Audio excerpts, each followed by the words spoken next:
Hi friends, welcome to డిఎస్ఎన్టే ట్రాఫిక్ revision classes. ఈరోజు సిరీస్ 5 అండి. ఆల్రెడీ మనం 4 సిరీస్ కంప్లీట్ చేసుకున్నాం. ప్రతి సిరీస్లోనూ వెరీ ఇంపార్టెంట్ బిట్స్ మాత్రమే ఎక్స్ప్లెయిన్ చేశాను మ్యాథ్స్ సంబంధించి. నాన్ మ్యాథ్స్ వాళ్ళకైతే చాలా బాగా యూజ్ అవుతుందండి. ఎందుకంటే ఇవన్నీ ప్రీవియస్ బిట్స్, టెట్ అండ్ డిఎస్సిలో ఆల్రెడీ వచ్చిన బిట్స్ ఈ ప్యాటర్న్లోనే మళ్ళీ వస్తున్నాయి కాబట్టి నేను ప్రీవియస్ బిట్స్ ఎక్స్ప్లెయిన్ చేస్తున్నాను. ఎవరికైనా మ్యాథ్స్ రాని వాళ్ళకైతే చాలా బాగా యూజ్ అవుతుందండి. ఈరోజు సిరీస్ 5లో first question. Especially in service teacher వాళ్ళకి ఒకటే సబ్జెక్ట్ టీచ్ చేస్తారు కాబట్టి వాళ్ళకి చాలా బాగా యూజ్ అవుతుంది మన మ్యాథ్స్ బిట్స్. ఖచ్చితంగా మీరు చూడండి, మీ ఫ్రెండ్స్కి కూడా షేర్ చేసి మన ఛానల్ని సబ్స్క్రైబ్ చేసుకోండి. సిరీస్ 5లో ఫస్ట్ క్వశ్చన్. ఒక వృత్తం యొక్క చుట్టుకొలత 264 సెంటీమీటర్స్ అయినా దాని వ్యాసార్థం ఎంత? వృత్తం యొక్క చుట్టుకొలత ఇచ్చారు, దాని వ్యాసార్థం అడుగుతున్నారు. వ్యాసార్థం అంటే 6 అడుగుతున్నారు సెంటీమీటర్లలో. మరి ఇది ఏ విధంగా చేయాలో చూద్దాం. వృత్తం యొక్క చుట్టుకొలత ఫార్ములా ఏంటిది? వృత్తం యొక్క చుట్టుకొలత 264 సెంటీమీటర్స్ ఇచ్చారు, కానీ వృత్తం యొక్క చుట్టుకొలత ఫార్ములా 2πr. 2πr = 264.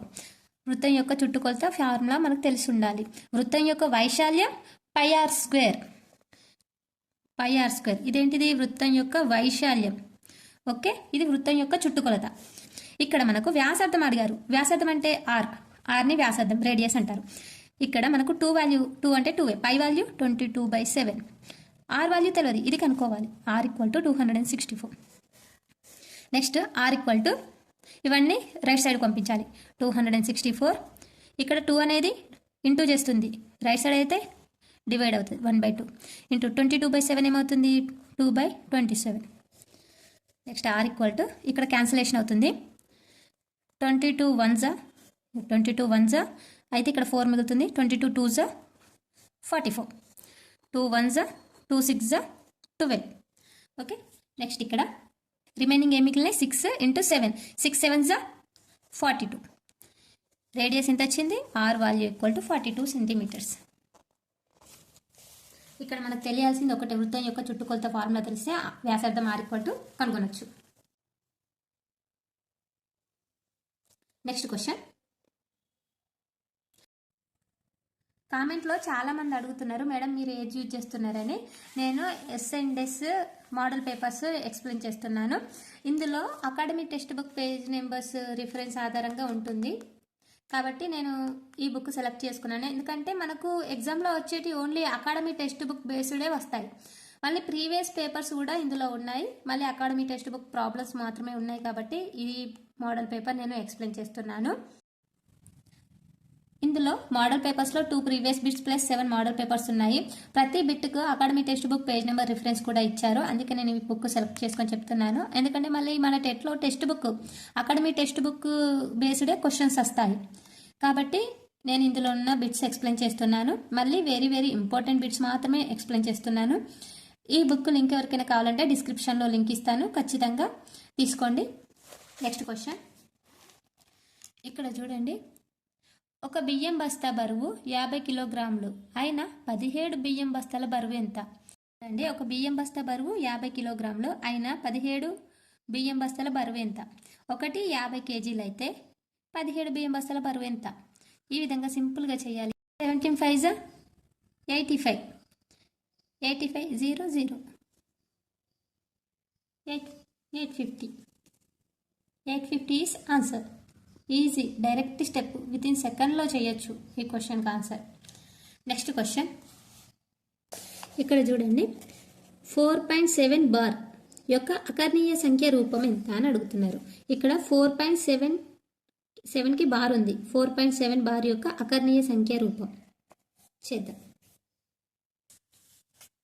4.7 బార్, ఇక్కడ బార్ ఉంది కదా, 7కి బార్ ఉంది. మరి ఏ విధంగా రాసుకోవాలి అంటే, ఇలా బార్ ఉన్న సంఖ్యలకి పాయింట్ తర్వాత మళ్ళీ నెంబర్ ఉంది. ఇది ఏ విధంగా చేయాలంటే,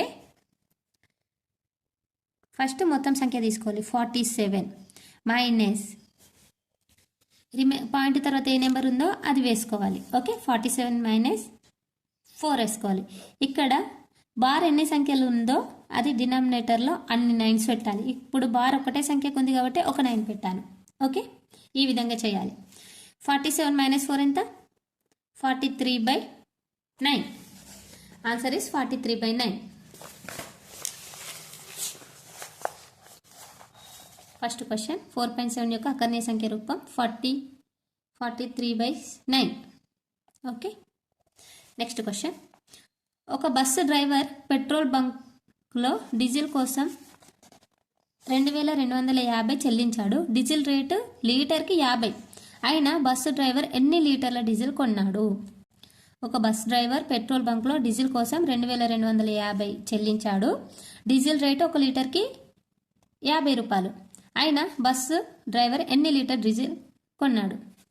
ఇక్కడ ఇది కూడా వెరీ సింపుల్ అండి. ఇక్కడ డీజిల్ కోసం ఎంత వెచ్చించాడు? 2250 రూపాయలు వెచ్చించాడు. కానీ లీటర్కి ఎంత? లీటర్కి 50 రూపాయలు కింద వేసుకోవాలి. ఎన్ని లీటర్ చేసిండో మనకు తెలుస్తుంది. లీటర్కి 50, 2250 వెచ్చించాడు. 0కి 0 గెట్ క్యాన్సిల్. 5 1 5 4 20, 20 × 2 5 5 25. 45 లీటర్లు కొట్టించాడు. డినామినేటర్లో వేసుకుంటే అయిపోతుంది. 45 లీటర్లు. Answer is 4. Next question. 7/4 - p = 11. అయినా p వాల్యూ ఎంత? 7/4 - p = 11. అయినా p వాల్యూ.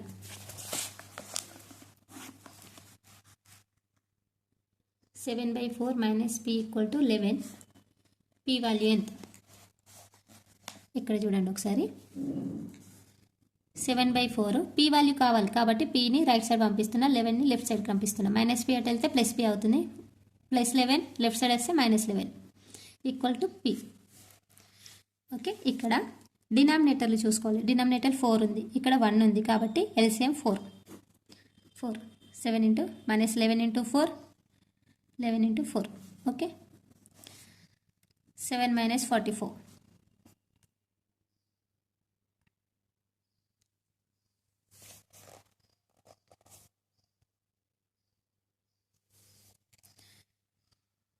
7 - డినామినేటర్ 4 కాబట్టి 11 × 4/4.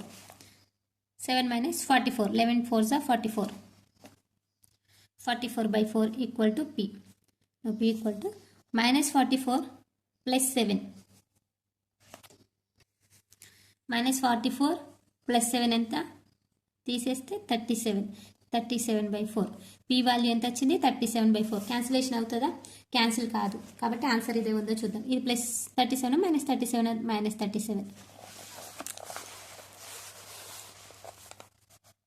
93 question answer -37/4. Next question. Rafi మరియు ఫాతిమాల ప్రస్తుత వయసు నిష్పత్తి 7:5. రఫీ మరియు ఫాతిమాల ప్రస్తుత వయసు నిష్పత్తి 7:5. 10 సంవత్సరాల తర్వాత వారి వయసుల నిష్పత్తి 9:7. అయినా వారి ప్రస్తుత వయసుల అదే క్రమంలో సంవత్సరాల్లో తెలియజేయమంటున్నాం.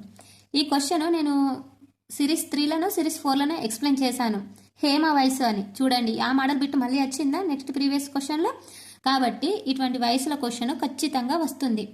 నేను సిరీస్ 2లో ఎక్స్ప్లెయిన్ చేశాను, 4లో ఎక్స్ప్లెయిన్ చేశాను, మళ్ళీ ఇప్పుడు 5లో కూడా ఎక్స్ప్లెయిన్ చేస్తున్నాను. ఈ మోడల్ పేపర్ అంటే ఈ బిట్స్ ఏజ్కి సంబంధించి బిట్స్ కాబట్టి ఇవి వెరీ వెరీ ఇంపార్టెంట్. జాగ్రత్తగా చూడండి. ఒక్కసారి క్వశ్చన్ చూడండి. రవి మరియు ఫాతిమాల ప్రస్తుత వయసు నిష్పత్తి. ప్రస్తుత వయసు నిష్పత్తి ఏంటి? రఫీ మరియు ఫాతిమా 7:5. 10 సంవత్సరాల తర్వాత వారి వయసు కాబట్టి దీని నిష్పత్తిలో ఉంది కాబట్టి మనం ఏం వేసుకోవాలి? 7x 5x అనుకోవాలి. ఎందుకంటే Rafi age 7x, Fatima age 5x. ఎందుకంటే x అంటే మనకు ప్రజెంట్ వయసు కావాలి కాబట్టి x అనుకుంటున్నా. నెక్స్ట్ 10 సంవత్సరాల తర్వాత వారి వయసుల నిష్పత్తి 9:7. 10 సంవత్సరాల తర్వాత అన్నారు అంటే సంవత్సరాల తర్వాత అంటే ఏం చేయాలి? అడిషన్ చేయాలి. మొన్న చెప్పాను ఆల్రెడీ. 10 సంవత్సరాల తర్వాత అంటే +10:5x +10. 10 సంవత్సరాల తర్వాత.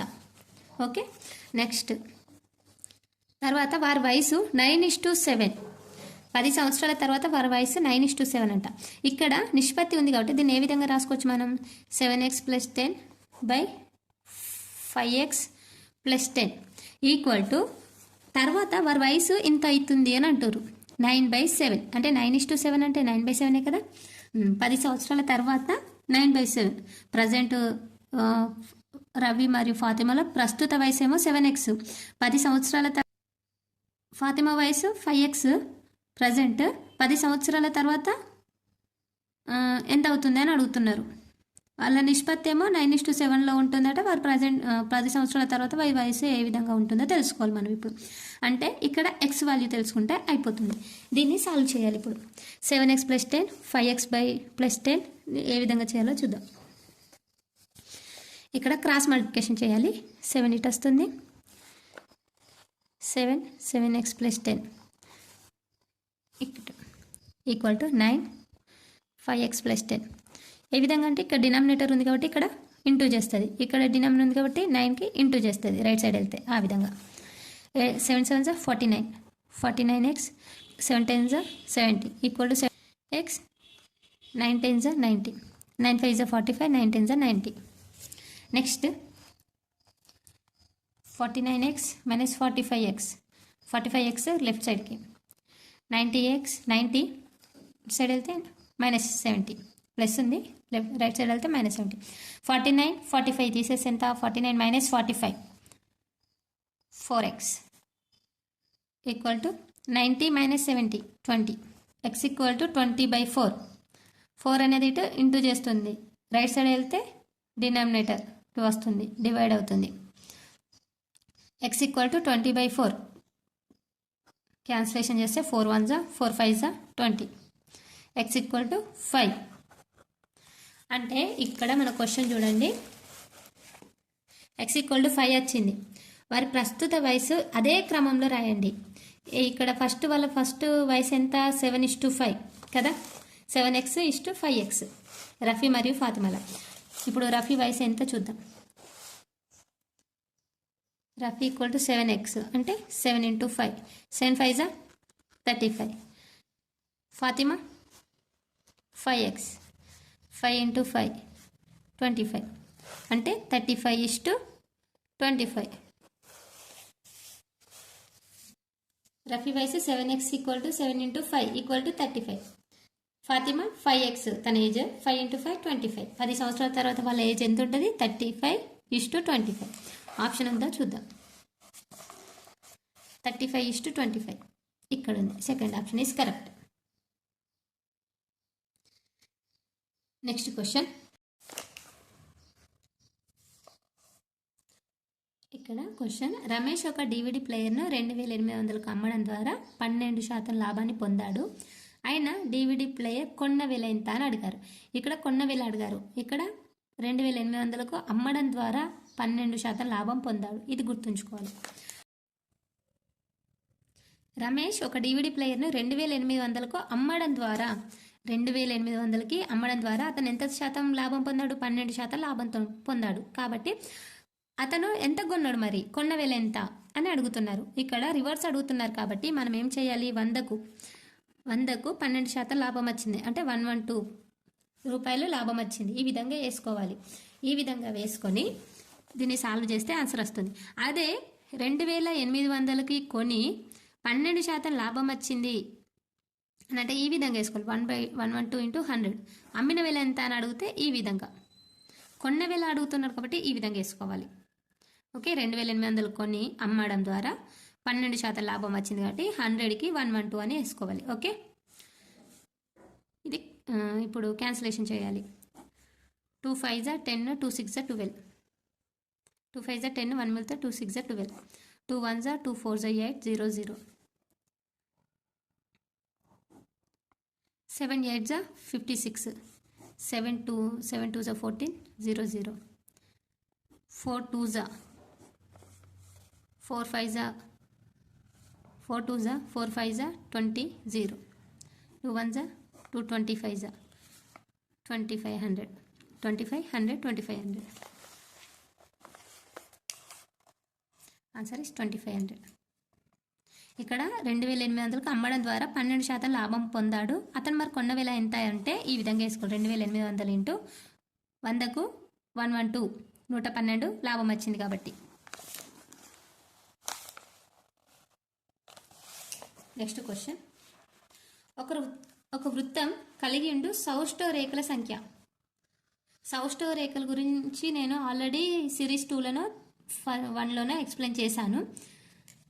ఒక వృత్తం యొక్క కలిగి ఉండు సౌష్ఠవ రేఖలు నేను ఆ రోజు ఏది ఇంకా ఎక్స్ప్లెయిన్ చేశానంటే దీర్ఘ చతురస్రానికి సౌష్ఠవ రేఖలు ఎన్ని అని అడిగాను. వృత్తానికి ఎన్నో ఈజీగా తెలుసుకోవచ్చు. సౌష్ఠవ రేఖ అంటే ఏంటో కూడా నేను ఎక్స్ప్లెయిన్ చేశాను. మళ్ళీ ఒకసారి చెప్పుకుందాం.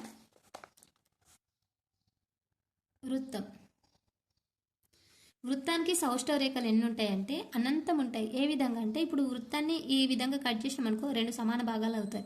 ఈ విధంగా కట్ చేసినా 2 సమాన భాగాలు అవుతాయి. ఈ విధంగా కట్ చేసినా ఇటు నుండి ఇటు 2 సమాన భాగాలు అవుతాయి. ఇటు నుండి కట్ చేసినా 2 సమాన భాగాలు అవుతాయి. కాబట్టి వృత్తానికి ఇక్కడ అనంతం సౌష్ఠవ రేఖలు ఉంటాయి. ఓకే, అదే దీర్ఘచతురస్రానికి ఎన్ని ఉంటాయని అడిగాను, చతురస్రానికి ఎన్ని ఉన్నాయి అడిగాను. ప్రీవియస్ వీడియోలో చూడండి, క్లియర్గా ఎక్స్ప్లెయిన్ చేశాను. నెక్స్ట్ క్వశ్చన్, క్రింది వాటిలో పైథాగోరియన్ త్రికములు. పైథాగోరియన్ త్రికం అంటే ఏంటో తెలుసుకోవాలి. ఇక్కడ మనం త్రిభుజం డ్రా చేసుకొని లంబకోణ త్రిభుజం డ్రా చేసుకోవాలి. ఇందులో ఒకటి తీసుకుంటున్నాను. ఇదేమో ఎదుటి భుజం, ఆసన్న భుజం. కర్ణం ఎంత అవుతుందో తెలుసుకోవాలి. ఇది ఏ విధంగా తెలుసుకోవాలంటే ఎదుటి భుజం స్క్వేర్ ప్లస్ ఆసన్న భుజం స్క్వేర్ ఈక్వల్ టు కర్ణం స్క్వేర్. ఎదుటి భుజం ఎంత 2, ఆసన్న భుజం ఎంత 3 స్క్వేర్ ఈక్వల్ టు కర్ణం 4 స్క్వేర్. 2 స్క్వేర్ అంటే 4 ప్లస్ 3 స్క్వేర్ 9 16. 4 స్క్వేర్ అంటే 16. 4 ప్లస్ 9 13 ఈక్వల్ టు 16. ఈక్వల్ రాలేదు కాబట్టి 2, 3, 4 అనేటి పైథాగోరస్ త్రికములు కాదు. ఇక్కడ 3, 2, 3, 4 ఉన్నది పైథాగోరస్ త్రికములు కాదు. మరి 9, 10, 11 పైథాగోరస్ త్రికములు అవుతాయో చూద్దాం. 9, 10, 11. 9 square plus 10 square equal to 11 square. 9 square ఎంత 9, 9, 81. 10 స్క్వేర్ ఎంత 100. 11 స్క్వేర్ 121. ఎంత అవుతుంది 181 ఈక్వల్ టు 121. ఇది కూడా పైథాగోరస్ త్రికములు కాదు. మరి ఇది అవుతుందో చూద్దాం. 8, 15, 17. 8 square plus 15 square equal to 17 square. 8 square అంటే 64. 15 స్క్వేర్ అంటే 225. 17 స్క్వేర్ అంటే 289. ఇక్కడ చూడండి 64 ప్లస్ 225. 25, 64. 9, 8, 2. 289 equal to 289. అంటే 8, 15, 17 పైథాగోరస్ త్రికములు అవుతాయి. ఈ విధంగా చేస్తే మనకు త్రిబులెట్స్ అంటారు వీటిని, పైథాగోరియన్ త్రిబులెట్స్. ఆన్సర్ ఇప్పుడు 9, 10, 11 కాదు, 2, 3, 4 కాదు, 8, 15, 17 పైథాగోరియన్ త్రికములు. ఈ విధంగా వేసుకోవాలి. ఎదుటి భుజం స్క్వేర్ ప్లస్ ఆసన భుజం స్క్వేర్ ఈక్వల్ టు కర్ణం స్క్వేర్. ఇక్కడ మీకు ఒక క్వశ్చన్ ఇస్తున్నా, ఎవరైనా తెలిస్తే దీనికి ఆన్సర్ తెలిస్తే కామెంట్ బాక్స్లో తెలియజేయండి. 5p + 3 = 2p + 9 అయిన p వాల్యూ ఎంత? 5p + 3 = 2p + 9 అయిన p వాల్యూ. ఈ వీడియో మీకు నచ్చినట్టయితే ఖచ్చితంగా లైక్ ఇచ్చి ఎంకరేజ్ చేయండి. Thank you.